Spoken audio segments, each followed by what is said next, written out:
Welcome back to another episode of the Acastus Night Asterius. I'm Bri the Builder, and in this one we're going to be doing something a little bit different. It is a few days after Christmas, and I did receive a 3D printer as a Christmas present. And I've been doing a little bit of experimenting with it, and I'm getting pretty amazing results. So, not that it's completely fine-tuned or dialed in by any means, but I've been doing a little bit of experimenting. And with this, if you recall, the original components, these two rings here with the spikes on them, are from the original chain cannon from Wattcorp Designs. Really, it's a great piece, but it didn't have hollowed out barrels to allow the light to shine through. So I rebuilt it using styrene tubing and those cool spike chunks from Wattcorp, and everything still fits and works great, but I really didn't like how imperfect it was. And so, obviously after weathering and everything else, I don't think too much of it would be noticeable, but to me, some of these little imperfections around like the barrel joints, where those pieces came together, is just not good. So it was just one of those, right? I decided that I would try modeling it in 3D Studio Max and seeing what I could do with my new resin printer. And this piece is essentially perfect. So, one of the challenges with the other ones was making sure that the spacing was perfectly even, which it's pretty darn close, and to the naked eye you'd never really notice, but this one's still better. It's cleaner. It's just essentially more accurate. The base of this one being handmade, not quite round, so as the barrel spins, there was some more light leak to the LED under there. So now this one really fits about as closely to that edge as I can get it. It could be just slightly bigger, but I'm not going to print another one. But the barrels line up about perfectly with the LED. I don't know that it could be any better. It spins nice. I have the right amount of space left for the final attachment for that to go on. And I will paint some of these elements before they're actually fully attached together. So when that's on in the right spot, the barrel still spins very nicely. There we go. So this one is going to be about doing something very similar. So I'm going to basically be working in 3D Studio Max. And for anyone interested, Blender is a completely free tool that you can do all the same stuff. But I've been working in 3ds Max for 30 years, really, since it was still in DOS and 3D Studio. So it's a package I'm very comfortable with. I own an indie license, which for anybody interested, if you're making under 10 grand a year using the software, I think that's what the license is. The indie license lets you buy the software and have a full license for $250 a year. And to me, that's completely worth it rather than learning a brand new piece of software. I really use it for things like this. So I don't think I'm ever going to have an issue with making too much money. And really, if I do, buying the full version of the software wouldn't bother me if I was making that much money with it. So on to it. I will be working in 3ds Max to build basically a replacement arm. So this arm is from a different model, right? So it's all magnetized, but that is not going to work for this build. So this as a reference helped me basically draw up kind of what I want for this one, because this guy, right, has a different hand connection there. So I need a ball joint on the end that's going to be glued in and made solid. But then after the gauntlet is all built up, there's a piece here that's going to go on the back that I may or may not magnetize to attach to the shield. So once the shield is on, right, and that's where, again, I could use basically this magnet receiver on the inside there. right? And then have two magnetable parts to come together, right? So it could be adjusted or rotated. And this is going to get a custom paint job. But all that, right? This arm is not long enough for me to find a way to make that work. It's just too short and it looks really strange. So, building a new arm in 3ds Max that should give me the overall length that I need. So my overall length is going to be about 65 millimeters. I have some basic measurements on here for how really kind of the receiver and magnet will go into the shoulder joint, right? So that's the same size it's been measured. And then a lot of this is just winging it based on what this guy looks like. So I will just basically do, well, probably a couple iterations of this to make sure that the pieces print correctly. So I'm not sure exactly where this is going to end up. We're going to hopefully do something that does look and feel like it fits with these other elements, but also is unique. I'm even thinking like here at the wrist, I want to have two almost arm bones exposed on the inside to look hopefully like extra cool details.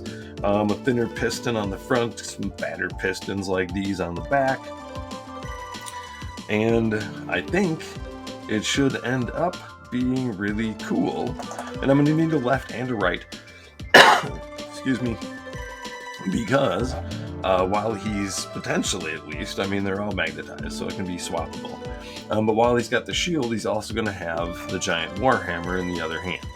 So, and this was 3D printed on an FDM printer by a friend, and it's awesome. So we're going to use this piece. It does need a little bit of cleanup.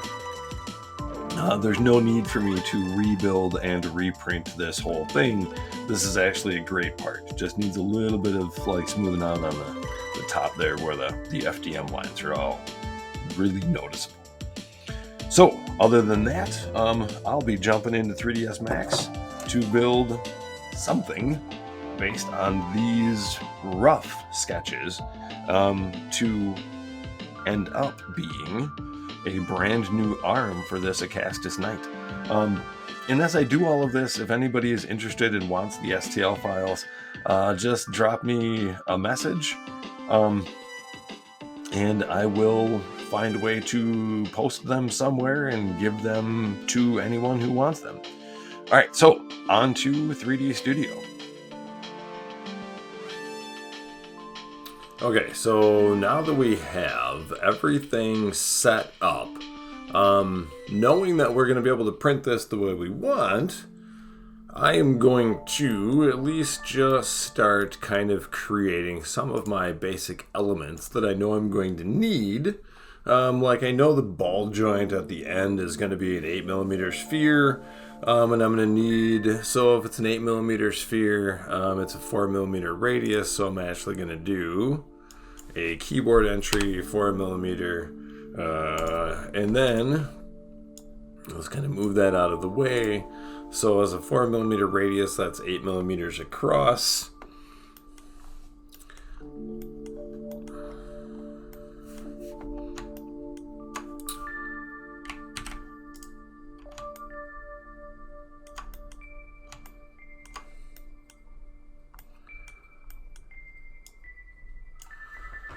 Okay, and then that's my reference magnet. I also know I'm going to need a couple more of those. Turn on angle snap here. And I'm just going to keep this at a 90 for now. It probably won't end up there, but it's easier for sure as I model to keep everything essentially on kind of straight lines. So these two I do eventually want to make sure are lined up with the sphere. Now I'm not too worried about anything absolutely being perfect here, but I do want to make sure that I at least have the overall magnet sizes pretty close to right. So now let's make another cylinder.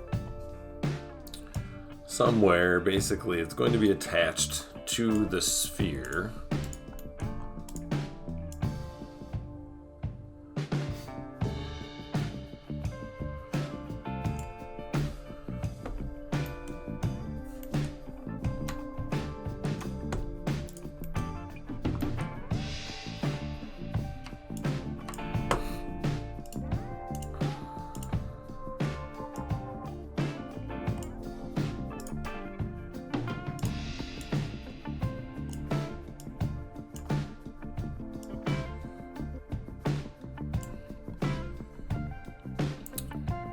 Guess that's not going to be quite that far. There's going to be some form of housing around that magnet, so that'll attach to that.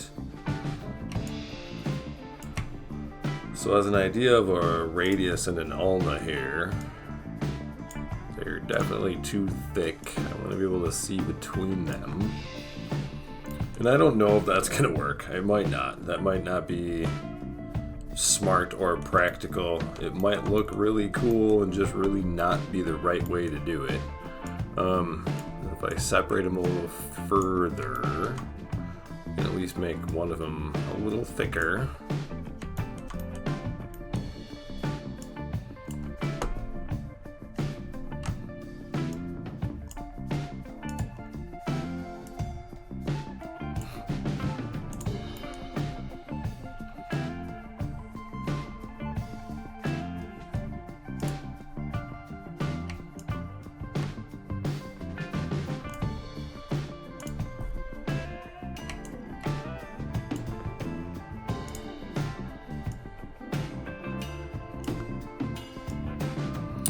Now, I think eventually I would end up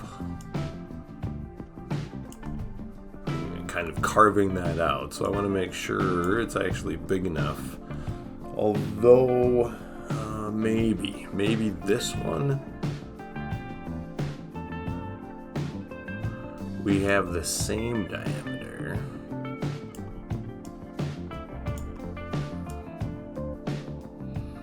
Magnets attached to the end.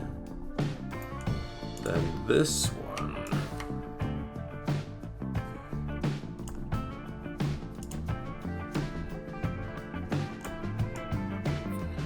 would basically go over both, right, and hollowed out.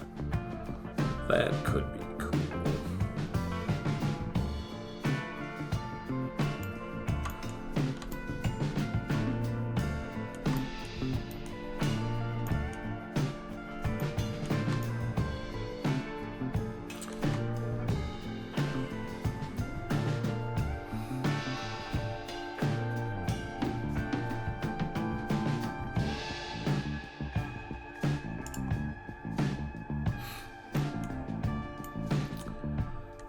Let's see. Then on this, I'm gonna need some form of at least what looks like a pivot point.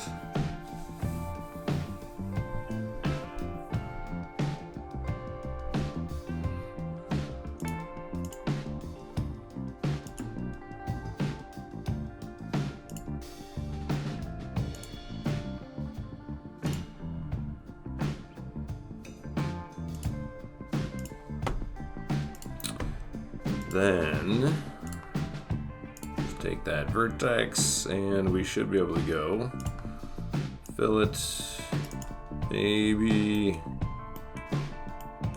I don't think, no, just this one.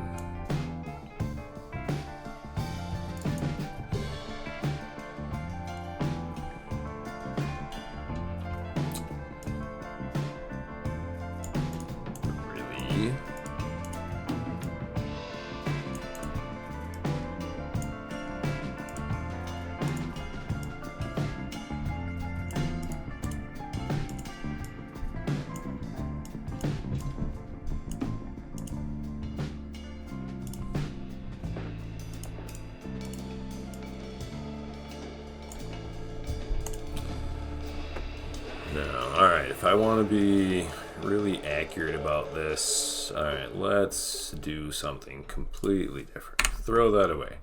We're gonna make a circle.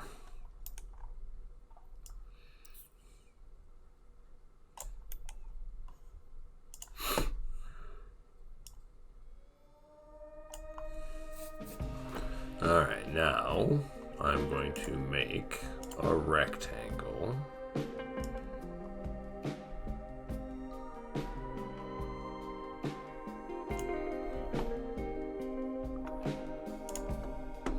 And then I'm going to convert this to an editable spline and attach the circle.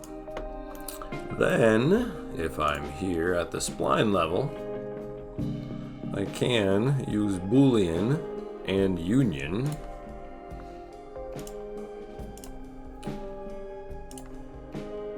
to create a new shape.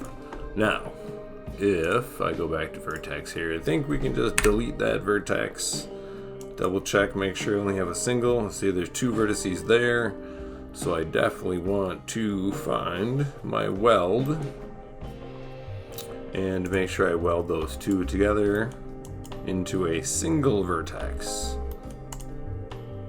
All right, so let's make sure all three of these are set to first smooth and then Bezier. All right, what that's going to do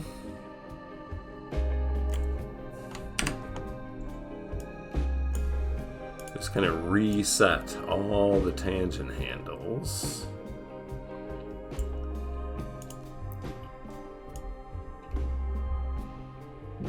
It may not be a perfect circle anymore, but that's okay. It's about as close as I'm going to get. Now these two guys, I'm going to set them both the corner. That should be about as close as it really needs to be. Alright, now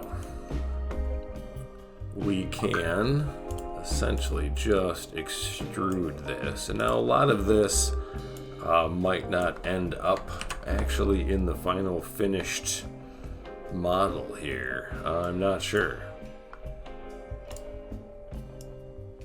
So if that's somewhere in the middle there, then the hinge from this should be able to come down, still connected here because it's not going to be a mobile hinge. The magnets here will allow the end to spin on its axis along the length. And then out here, the gauntlet will be glued on, and the shield on one side will be able to be rotated to adjust. And then on the other side, the other gauntlet will be holding the Warhammer, so that, at least temporarily, that'll work. Now, coming down from above, again, and I'm still trying to make at least some of this feel like it belongs with other parts that are in the model already or in accompanying models. So let's just move this down a little more. And I don't know, I'm going to end up, like, I need to know, so I'm going to make a tape measure from the elbow approximately where it inserts into the arm.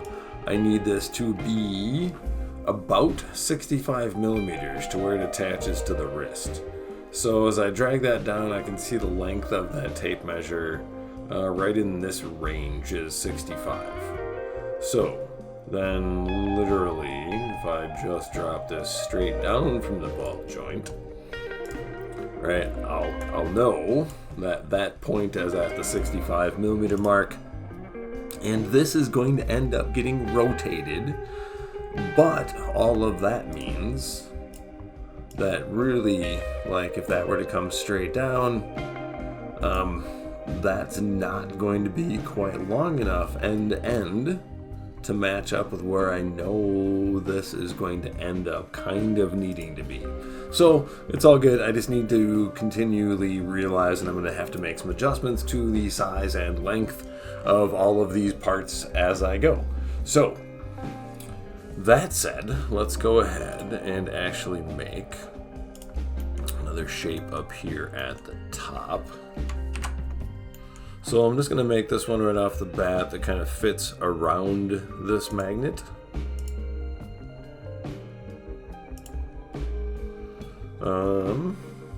This is going to be a pretty kind of major bulky piece, so let's kind of bulk that up a bit.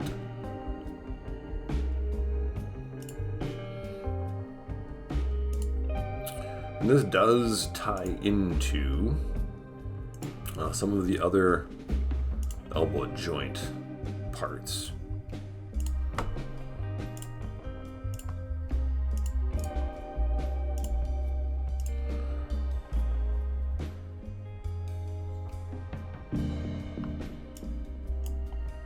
If I go to scale, I want to make sure I'm on selection center.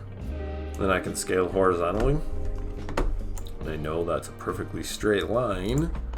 So now, when I move that to, should be,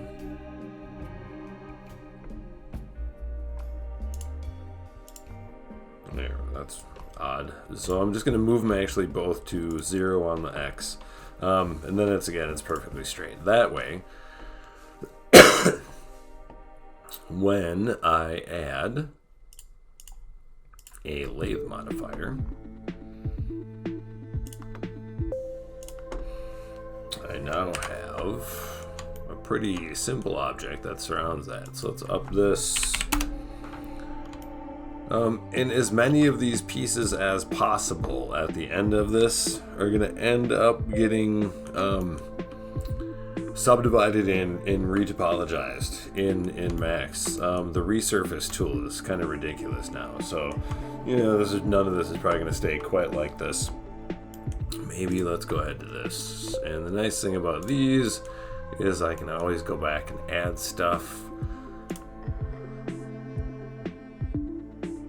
Let's just add that. I'm going to take this edge. Oops.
messed around a little bit in between here with getting some more detail into some things like this cable or hose back here.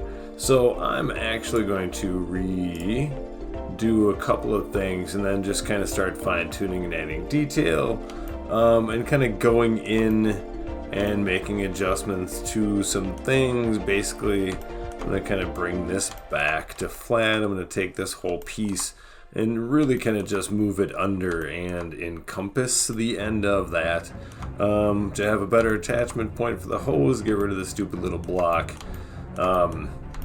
This needs to be a better shape, something a little bit more custom bolts. We need little details all over the place. So I want some kind of, vertical ribbing in a couple spots around here to add some detail. I still need to build some form of kind of in the front here connection point, and maybe a smooth hose going up to kind of the piston cylinder, and more of the corrugated hose coming down on the inside, and just adding all those little fake greebly bits of detail. So it's just all kinds of little extras now. So I think the overall look, feel, shape of this is pretty cool. It definitely needs, again, a little bit more work. I need to figure out something else to add in here to deal with these kind of, idea of arm bones. Maybe the bigger one, maybe I just need to kind of scale that horizontally. Let's just see if something like that would work.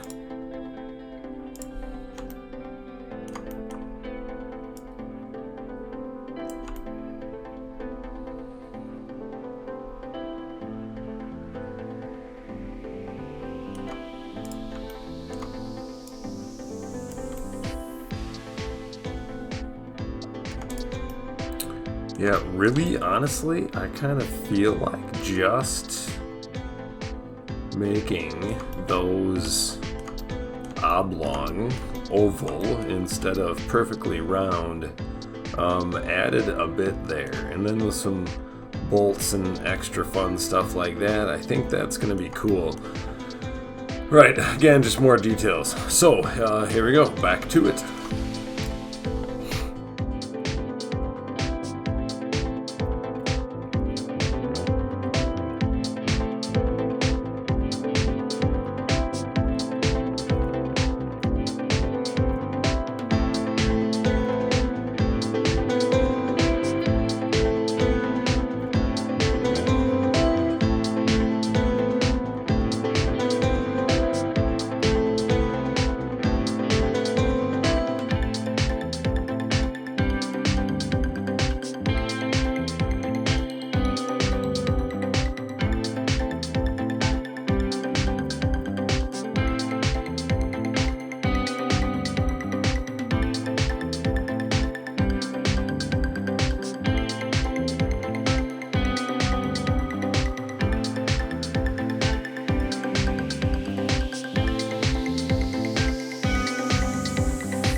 Well, alright, I think that's gonna be good for now. I'm not sure if I love these vertical ribs here. It's not my favorite part of the design.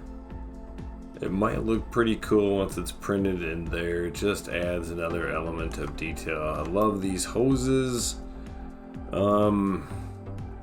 I might want to get rid of these ribs and maybe add a smooth hose or two that are unique side to side.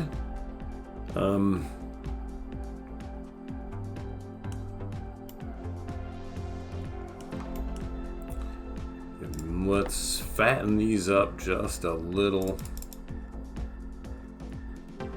Alright, that looks cooler.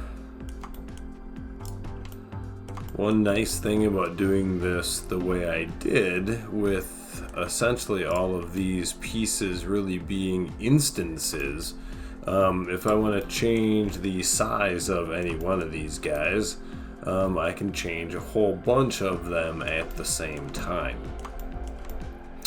There are definitely spots here where the little extra details, these little kind of bars added on here definitely tie into other Warhammer bits that actually I need to kind of take. Well, we're gonna add a little bit more in here. I'm not right now though. I need another kind of like piston end that's on the other elbow that looks pretty cool. It looks like it serves no purpose, but another essentially greebly bit that's going to stick down from here and have another hose coming out. Again, to tie into the existing content that is already there, but still be unique and different and kind of stand on its own. So I'm really happy with this so far. Definitely needs a little bit more, but it's really close, I think, to being finished. Alright, as I messed around a little bit more, I realized that my collar piece at the top here to insert up into the shoulder of the Acastus Knight was a lot too short. And so after looking at my reference drawing, it's actually needed to be 6.5 millimeters tall. And now the magnet is set in, so it still should have just a small amount sticking out the top after there's glue in there. And I did add this inset here. All I did basically is select this whole face. I did an inset and then a bevel to basically push it in a little bit. And then took that set of polygons and just kind of scaled them down until I could see them in here. Then I guess beyond that, I added a light to just kind of be able to see things a little bit better when I do test renders. So generally unnecessary. None of those look a whole lot better.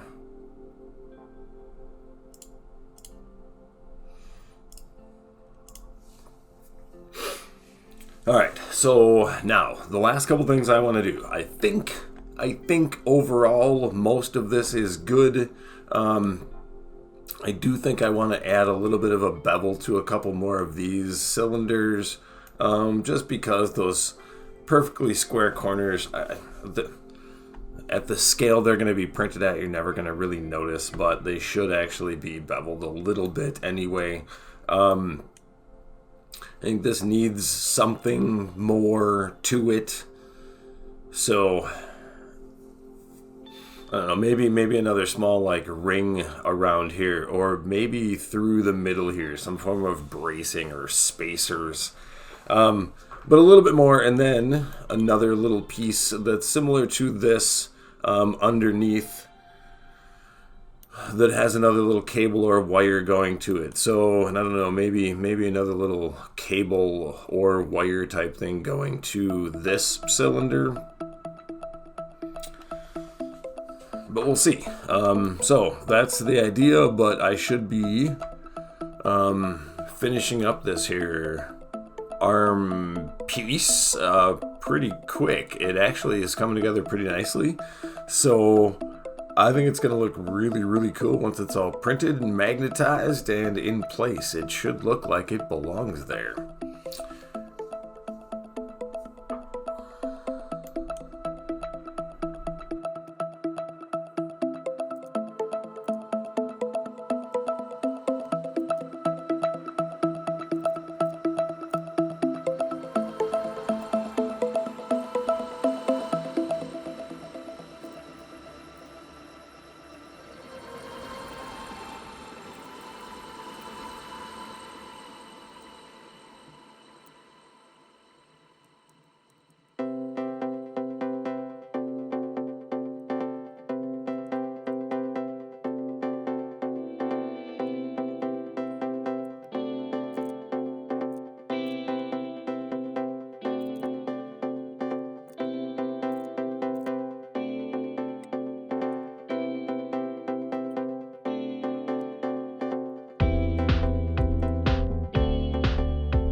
Okay, this makes sense. These elements in 3ds Max were mirrored, and their transforms were not reset. So, I don't know. Let's just see. I don't know if that means it slices it or it won't slice it, but when we get through here, there's no other piston over there. So, it did not slice that. So I'll go back into Max and actually make a couple of those corrections, and when I get back here, hopefully that will all be good. But the lower arm sliced great. You can see all its pieces right there. Everything's there. I'm not going to try to hollow these. There's not enough, I don't think, need to do that for the size of these pieces. I'm thinking solid's going to be a good idea. So other than these pieces just being inside out, I think we're pretty good. So let's just delete that.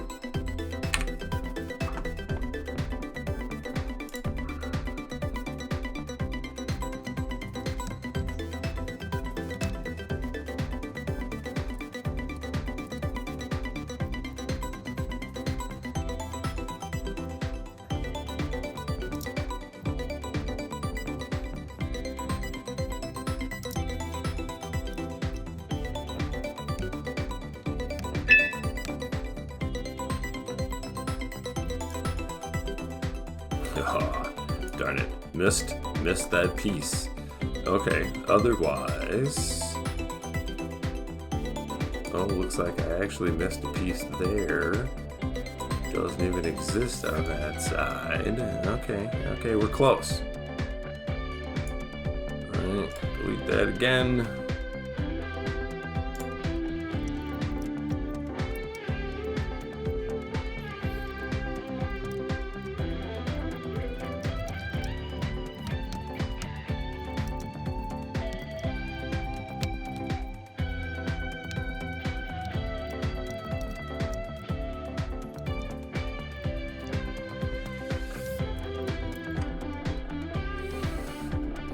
It is odd that those two bolts don't have the outline around them, but they're there.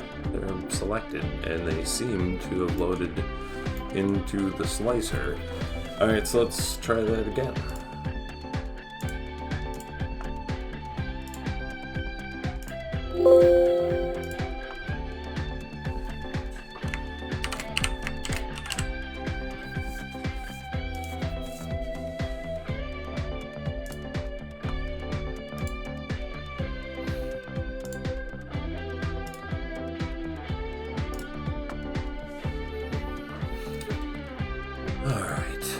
Everything's there,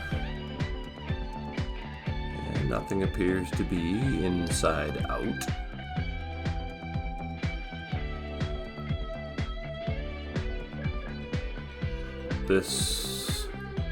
Each piece will print as a solid unit. That should be pretty much perfect. Alright, so let's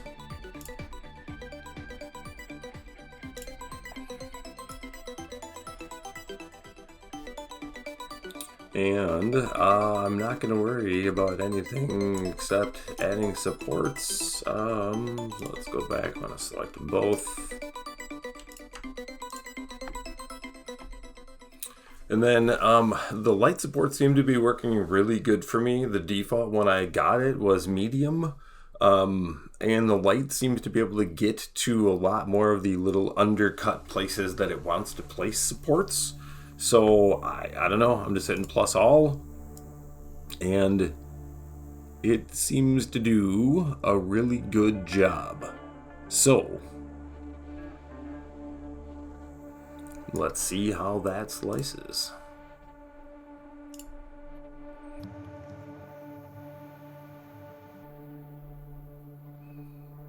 Seeing those hoses is great.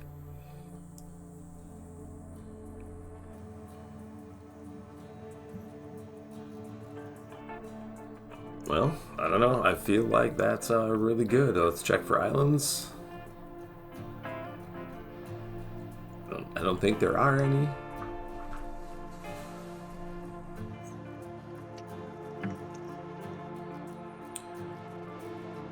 So you can see my basic settings here. Bottom exposure times are a lot longer, 45 seconds to try to get that first layer to make sure it adheres to the build plate. So the first, I'm not sure, I think there's like, I don't know, 5 or 6 layers down there. And then after that, the exposure times are only 2.5 seconds per layer for everything else. So it goes pretty fast. And that's because it's a monochrome printer. If you're using water washable resin, and it's water washable, not water soluble. So if you're using the water washable resin, and you're using an older, just like LCD screen that's not monochrome, it will be more like an 8-second exposure time per layer. So if you're using an older resin printer, I wouldn't really probably switch to the water washable. But if you're using one of the newer monochrome screens, the water washable is just as good, I think, as any other resin. It still smells. I mean, it's not wonderful, but from what I've read, it's better than the other types of resin, and that might just be a personal thing. But the water washable, the cleanup is nice. I don't have to have big tubs of isopropyl alcohol or anything around. So it makes it nice for all of that. And I don't know, so far it's actually given me really good quality prints. So I've had a couple fails where I think I misaligned the build plate when I was cleaning it, and then had a print fail because it didn't stick to the build plate, but I think it was my fault. So we'll see if that continues to happen, if I'm far more gentle and I guess careful about how I hold the build plate when I clean it. So other than that, I will be back at the bench once I actually have this physically printed. So I wish I had a camera set up to be able to record the printing process, but it's going to take several hours. So, all right, okay, 3 hours, 10 minutes. The nice thing, it's only 30 cents worth of resin.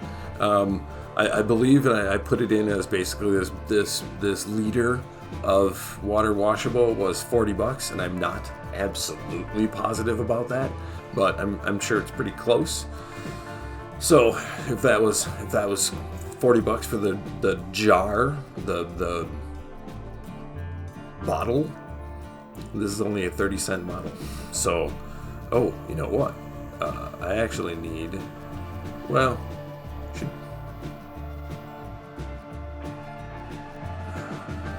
it's gonna take only 3 hours to print 2 of them, and I need 2. I need 1 for each side.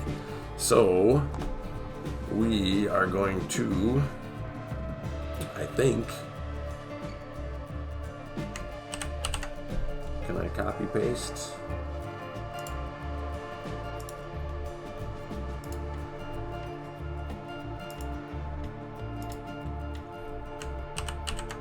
Look at that. Oh, and it auto lays them out for me. You know, because I might as well just print both sets right away. I need 2 arms.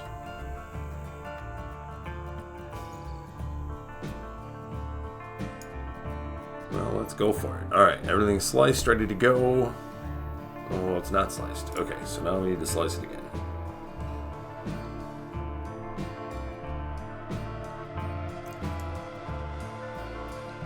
Still the exact same 3 hours. Price went up to 63 cents.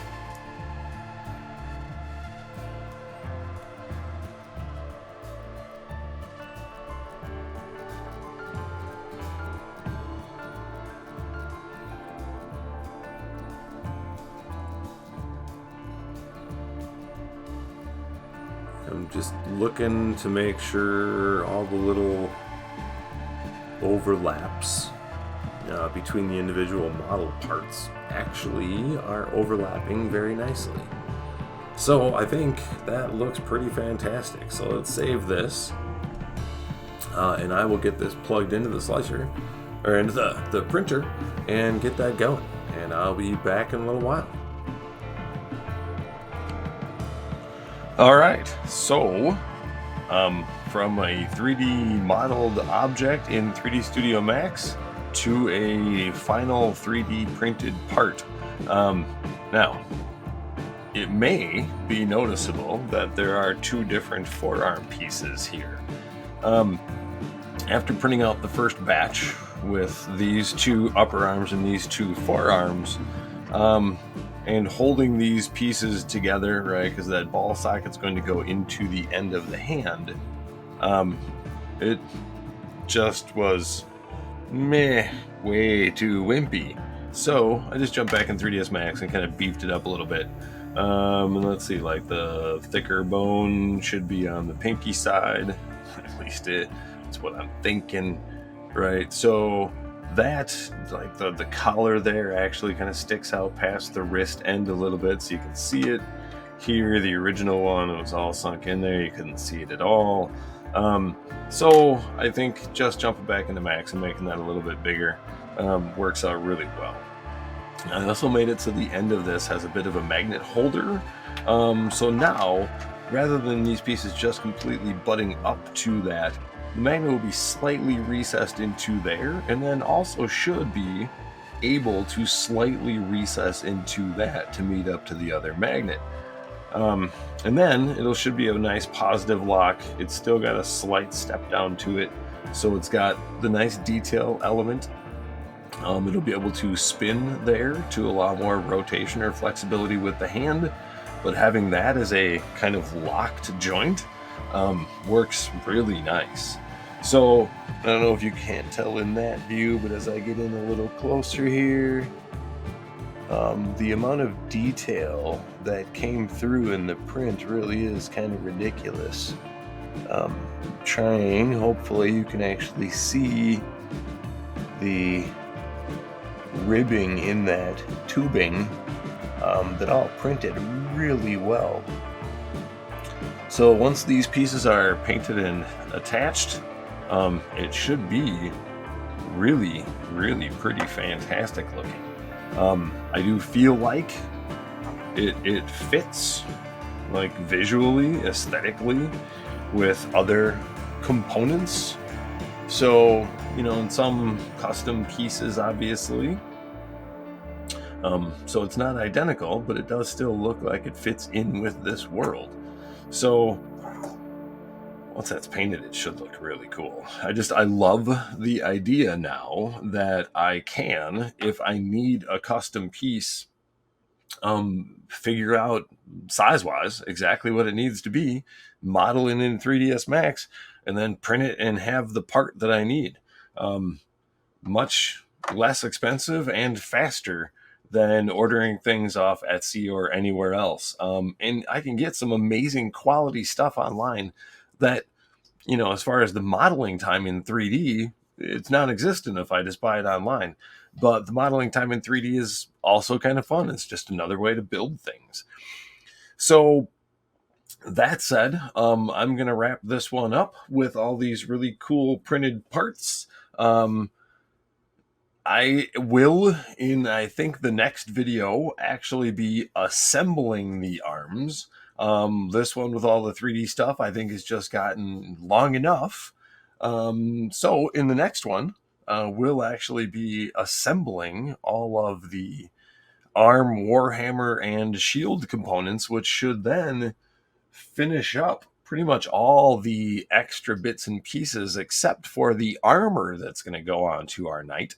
At that point, it'll be time to start painting. So we've got to get the whole frame and underbody structure painted before we can do anything with the armor. So, yeah, this is going to be a lot of fun. And actually, hopefully, we'll be wrapping this project up pretty soon and moving on to other really fun, entertaining builds. All right, so thanks for watching. Please don't forget to hit the like button and subscribe if you haven't already. And we'll see you in the next one.